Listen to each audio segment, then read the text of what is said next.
Uh, uh.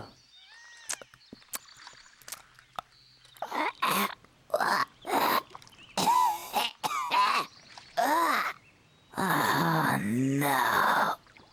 It's gonna be one of those days. This is Hillary Goldstein for IGN Xbox, here with a video review of Conker Live-and-Reloaded. Conker Live-and-Reloaded is a remake of an N64 game, one of the last N64 games from Rare. It's about 5.5 years old now, and the single player actually is composed completely of the old game. There's one or two little fun touches that are added in there, but it's essentially a straight-up port. It's just that they've taken the graphics and really put a polish on it in a way that you've never really seen in another Xbox game. This game, by far, is probably the prettiest Xbox game you'll ever see. You can forget about Halo 2, you can forget about Panzer Dragoon Orta.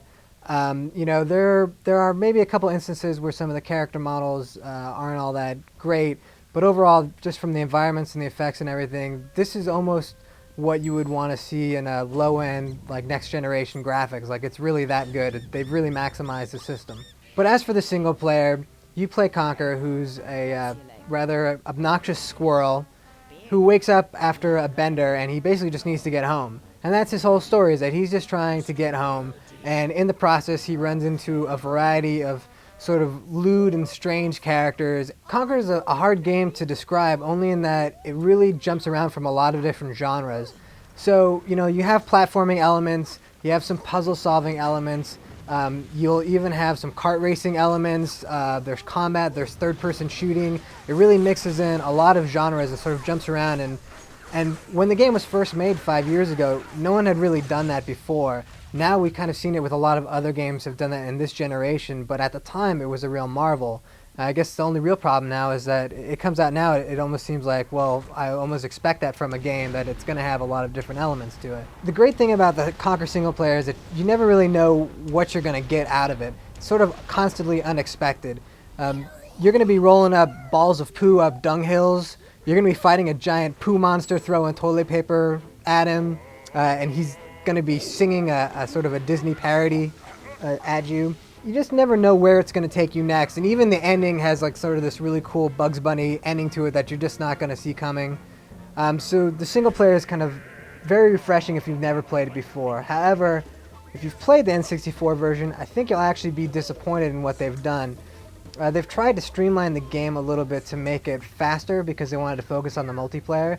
So they've made certain parts easier, and they've cut out some elements. Like, if you've played the game from the N64 version, you might remember there's a part where you dive into the water and you have to basically get this electric eel to chase you around, and you swim through these rings, and it was a pretty annoying part, but rather than fix that and the controls of the swimming, they just cut it out altogether, which basically makes it easier, but it's also sort of a cheat. You know, you have 5 years to remake the game. Why not improve the things that were wrong with it instead of just tossing them out? As for the multiplayer, that's really Rare's big push, which is then surprising that the multiplayer really isn't that great. It's not so much that it's bad, it's just, it's not that much fun. A lot of thought went into it. It's a class-based multiplayer, so there's two different settings. There's the old war and the new war, and they're kind of spoofs on movies. And you can pick from one of 6 different classes, and there's basically 2 teams. There's the Teddies, and then there's sort of the furry nice guys, the SHC they're called. And you can either play in deathmatch mode, or you can play in objective-based missions, and it feels a lot like Return to Castle Wolfenstein, except not fun. And a lot of that lack of fun comes from the fact that the pacing's really slow in some areas in the multiplayer, but the game feels like it's supposed to be a twitch shooter, and it's really not, and that kind of gets confusing at times. Pretty much everybody who's played has said the same thing, that right off the bat they just sort of didn't know what the hell was going on, and it takes some time to get accustomed to it. And once you do, you can really get a hang of the game, but what happens is that the balancing is really off in the game. So the biggest problem is that one of the classes, the demolition guys, they have bazookas. Bazookas are pretty much one-shot kill. You don't even have to have great aim with it. Just about every other weapon, you know, you've really got to go toe-to-toe with somebody to take them out. But any guy gets a bazooka, and this is a class you can select, so you can always have the bazooka, they can just wipe everybody out. And we saw it in many games of this, that basically the guy with the bazooka can beat the crap out of everybody else, which is really just unfair. The maps are pretty decent. They're all inspired by different parts of the original game or from sci-fi movies. So there's like a little aliens stuff kind of mixed in, some Terminator stuff put in there. And one thing that's cool is that they've actually put cutscenes into the game, into the multiplayer, so that like if you win in a multiplayer area, you'll actually get like a cutscene reward, like telling part of a story, which is kind of good. It's just too bad that you're not going to really enjoy the experience all that much while you're getting to it. So a very smart idea, very well designed, very well put together, except for the balancing and really just sort of optimizing the ability to make it enjoyable and to make it fun for people. But overall, it's still funny. It's still fun to play. You know, it's about a 10-hour experience. Certainly, if you haven't played it before, it's a game that you should at least try out, just to see if it's your type. It's kind of more in the mold of British humor, so if you don't like Faulty Towers and Monty Python, you're probably going to be sitting there just staring at stuff going like, what the hell am I doing?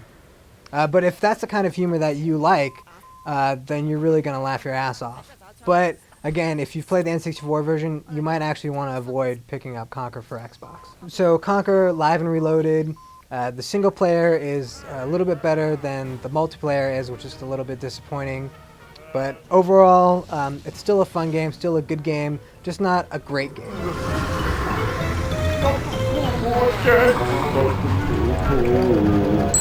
Oh,